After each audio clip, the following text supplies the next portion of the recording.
ከሴትና ከወንድ ማን ነው ሀብታም መሆን ያለበት? ወንድ። አባካኙስ ማን ነው?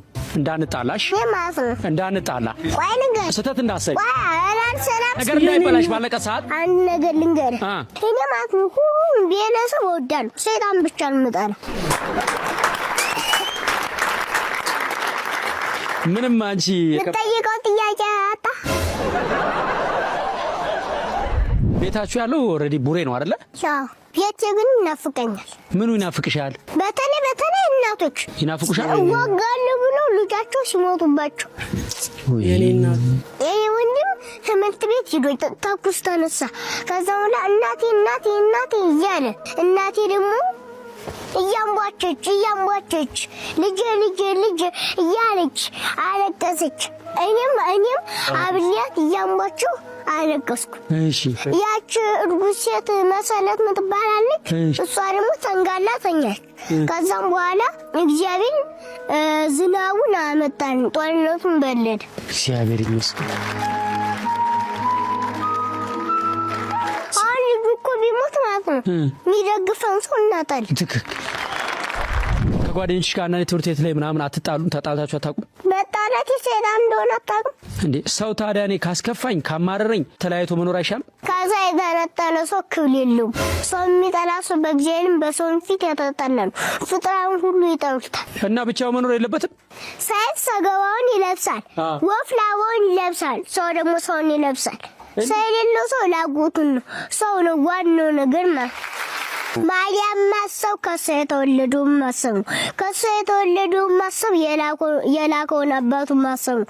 አባቱን ማሰብ የሕይወት መንፈስ ቅዱስ ማሰብ ነው ይልና እንግዲያውስ ማርያም ማሰብ ስላሴ ማሰብ ነው። ማርያም መርሳት ስላሴ መርሳት ነው። ያከበራትም ማለት ነው።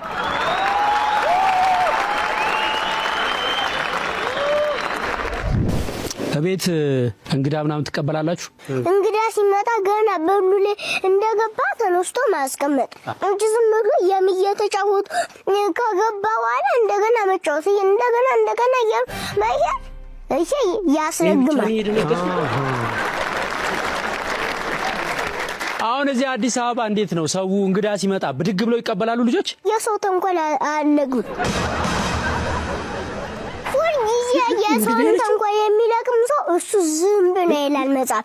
ዝም ብላችሁ ቁስል አትሂዱ። አብራችሁ የሚኖረውን ሰው ቁስል አትፈልጉ። አበቦን ነው መልቀም። እኛ እኮ ፈጣሪ የሚያጸድቀን ደጉን መልጦ ነው እንጂ ኩፍኩፉን ቢመርጥም እኛ አንድንም ነበር።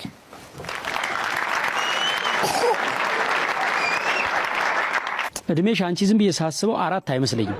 እጃይሎችን ለምትቀበል ሰው በእግዚአብሔር አምሳል የተፈጠረ ስለሆነ ይቀበላል። አይፈላም ካሜላም አይፈላም። ብዙ ጊዜ ህፃናትን የምልበት ምክንያት እዚህ ጉዳይ ነው። መጀመሪያ ላይ ስታወራ የሰማችሁት ነገር ካለ ስለ ጦርነት ትንሽ አንስታ ነበረ።